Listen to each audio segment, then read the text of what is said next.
మీడియాతో మాట్లాడుతున్నారు. ఇప్పుడు లైవ్ చూద్దాం. ఎందుకంటే 4 దశాబ్దాల రాజకీయ చరిత్ర ఉన్నటువంటి ఉద్దండు చంద్రబాబు నాయుడు గారిని 52 రోజులు జైల్లో పెడితే నాకు బాధేసింది అని ఒక విధంగా విలపించాడు పవన్ కళ్యాణ్ గారు. ఏమండి పవన్ కళ్యాణ్ గారు, చంద్రబాబు నాయుడు గారిని 52 రోజులు జైల్లో పెడితే అంత బాధేసిందే? చంద్రబాబు నాయుడు గారు స్కిల్ స్కామ్లో దొరికిపోతే 52 రోజులు పెడితే బాధేసిందే? 4 దశాబ్దాల చరిత్ర కలిగినటువంటి ఉద్దండు అన్నావే. నేను ఒక మాట అడుగుతానయ్యా పవన్ కళ్యాణ్ గారు, చెప్పండి. ఎంతో రాజకీయ భవిష్యత్తు ఉన్నటువంటి వ్యక్తి వంగవీటి మోహన్ రంగారావు గారిని నడి బజారులో నరికినప్పుడు నీకు బాధ కలగలేదా అని అడుగుతా ఉన్నా. అంతేకాదు, నీతికి నిజాయితీకి పేరు పొందినటువంటి వ్యక్తి, ఎవరికి అమ్ముడుపోయినటువంటి వ్యక్తి, కాపు ఉద్యమం కోసం కృషి చేసినటువంటి వ్యక్తి ముద్రగడ పద్మనాభాన్ని కొట్టినప్పుడు, ముద్రగడ పద్మనాభం గారి భార్య పిల్లల్ని వేధించినప్పుడు కలగని బాధ చంద్రబాబు నాయుడు దొంగ దొరికితే 52 రోజులు జైల్లో పెడితే బాధ కలిగిందా? ఏం వ్యక్తిత్వం అయ్యా నీది? దేనికి ఆశపడుతున్నావయ్యా నువ్వు? వాస్తవాలు మాట్లాడలేవా అని నేను అడుగుతా ఉన్నా. తెచ్చిపెట్టుకున్న ఆవేశం, తెచ్చిపెట్టుకున్నటువంటి కోపం, అరుపులు ఏమిటి రాజకీయాల్లో నాకు అర్థం కానటువంటి పరిస్థితి. జగన్మోహన్ రెడ్డి గారి మీద విరుచుకుపడేటటువంటి మాటలు, తొక్కేస్తాడంట, అధపాతాళానికి తొక్కేస్తా అంట. నిన్ను పుట్టించిన వాడు రావాలి అధపాతాళానికి జగన్మోహన్ రెడ్డి గారిని తొక్కడానికని మనవి చేస్తున్నా. జగన్మోహన్ రెడ్డి గారిని అధపాతాళానికి తొక్కగలిగినటువంటి శక్తి నీకుందా? ఒకసారి ఆలోచించుకో. నీ అంతరాత్మను అడుగు. ఒంటరిగా గుండె మీద చేసుకుని ఆలోచన చేయమని మనవి చేస్తున్నా. జగన్మోహన్ రెడ్డి గారి గురించి మాట్లాడే నైతిక హక్కు లేనటువంటి వ్యక్తివి నువ్వు. తండ్రి మరణిస్తే రాజకీయాల్లోకి వచ్చి భయపడుకోకుండా ముందుకు వెళ్ళినటువంటి వీరుడు జగన్మోహన్ రెడ్డి. ఏది అనుకున్నాడో దానికోసం ప్రయత్నం చేసే వ్యక్తి, రాజీ పడని వ్యక్తి జగన్మోహన్ రెడ్డి గారు. అలాంటి జగన్మోహన్ రెడ్డి గారిని పట్టుకొని ఇంకో మాట అన్నాడు, నేను నీకు తొక్కకపోతే నా పేరు పవన్ కళ్యాణ్ కాదని. నీ పేరు అసలు పవన్ కళ్యాణే కాదు, రాసుకో. వాళ్ళు చెప్తున్నా, ఈ మాట మీద నిలబడు. ఇంకోటి నువ్వు అడిగింది 4వ పెళ్లి గురించి చెప్తా. స్నేహం అంట, స్నేహం చేస్తే చచ్చే వరకు నాది స్నేహం. అబ్బబ్బబ్బబ్బా, సిపిఐతో స్నేహం చేసావుగా, చచ్చేదాకా ఉన్నావా? సిపిఎంతో చచ్చేదాకా శత్రుత్వం అన్నావు. నువ్వు అన్నావుగా. చంద్రబాబు నాయుడుతో శత్రుత్వం అన్నావు, లోకేష్తో శత్రుత్వం అన్నావు. ఎక్కడ దాకా ఉన్నావు శత్రుత్వం? నువ్వు అసలు మాట మీద నిలబడేవాడివేనా? అసలు ఒక చోట నిలబడేవాడివేనా? ఒకటి పక్కన నిలబడేవాడివేనా? ఎవరి పక్కన పడితే ఆడి పక్కన మాట్లాడతావు. అదేమంటే నా వ్యక్తిగత జీవితం గురించి మాట్లాడుతున్నారు. ఏ జగన్ అరుపు ఇంతకన్నా పెద్దదిలే, నేను సింపుల్గా అంటున్నా. నీ సంగతి నాకు బాగా తెలుసు. జూబ్లీ హిల్స్లో చెక్ పోస్ట్ దగ్గర నువ్వు చేసినవి అని తెలుసు. టన్నుల కొద్దీ నా దగ్గర సమాచారం ఉంది. ఇవ్వవయ్యా, టన్నుల కొద్దీ ఉంటే సమాచారం. What is black mail?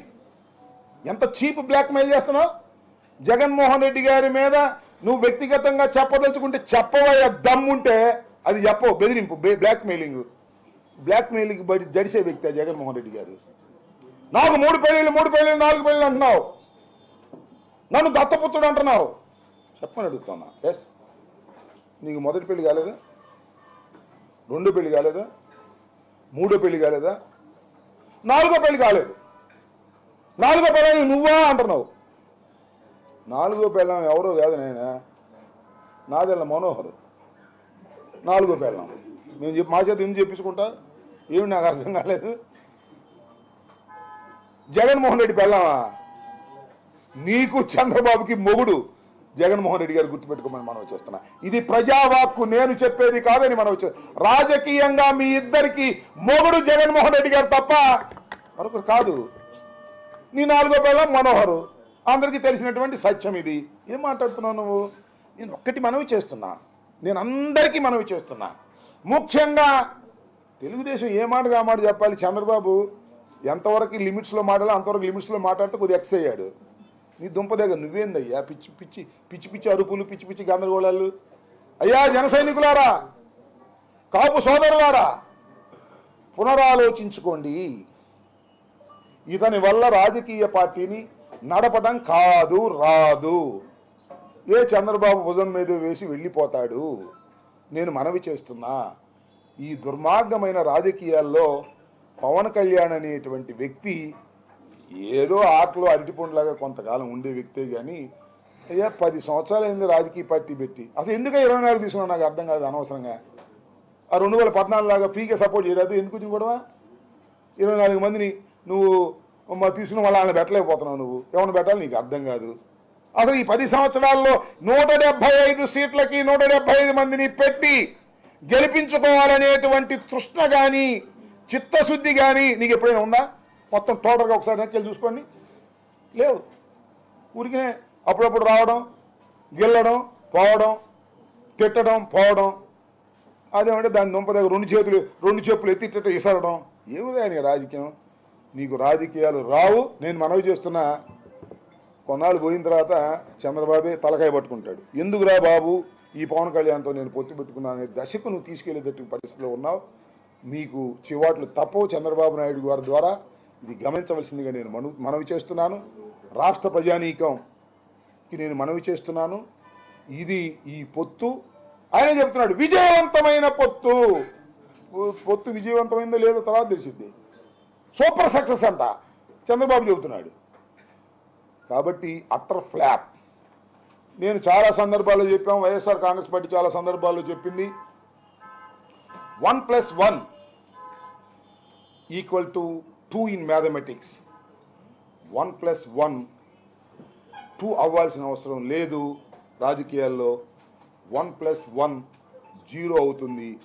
నేను ఇవాళ చాలా స్పష్టంగా చెప్తున్నాను, జనసేన ప్లస్ తెలుగుదేశం =0. అసలు 2 ఫోర్సులు కలిస్తే ఎంత బ్రహ్మాండంగా జరగాలని మీటింగ్ చెప్పండి ప్లీజ్. తాడేపల్లిగూడెంలో ఎంత బ్రహ్మాండంగా జరగాలి మీటింగు? అంత బ్రహ్మాండంగా జరిగిందా? Simple, out. నేను ఇంకోటి కూడా చెప్తున్నా, ముందు చంద్రబాబు నాయుడు గారు మాట్లాడారు. చంద్రబాబు నాయుడు గారు మాట్లాడని చెప్పి కొంతమంది జనం ఉన్నారు. చంద్రబాబు నాయుడు గారు ఆపేయంగానే విజువల్ చూసుకోండి, లేచి వెళ్ళిపోయారు కొంతమంది. బహుశా చంద్రబాబు నాయుడు గారు తెచ్చుకున్న జనం అనుకుంటా, ఆయన వెళ్ళిపోయారు. పవన్ కళ్యాణ్ బ్యాచ్ ఉంది, వెలవలబోయింది. ఏందే మీ పొత్తు తగలయ్యా? అరే పవన్ కళ్యాణ్ మాట్లాడేదాకా కూడా ఉండలేకపోతే చంద్రబాబు జనం ఇంకా పొత్తెందుకు? ఇంకా ఓట్లు ఎప్పుడు వేస్తారు? మీరు ఎప్పుడు గెటన్ అవుతారు? మీకు ఎప్పుడు 4 సీట్లు వస్తాయి? అందువల్లే మీకు వచ్చేది 0. 175కి 175 జగన్మోహన్ రెడ్డి గారు గెలిచి ముఖ్యమంత్రి కాబోతున్నాడు. రాసుకోండి, మళ్ళా ఎన్నికల తర్వాత మాట్లాడదాం. ఓకే? ఇంకా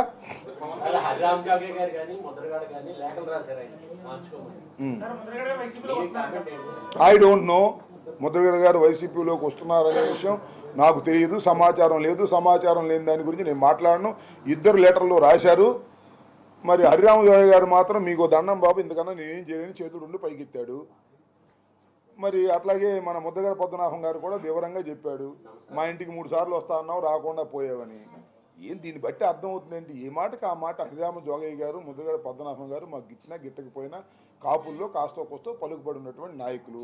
కాపులు శ్రేయస్సు కోరుకునేవారని మేము అనుకుంటున్నాం.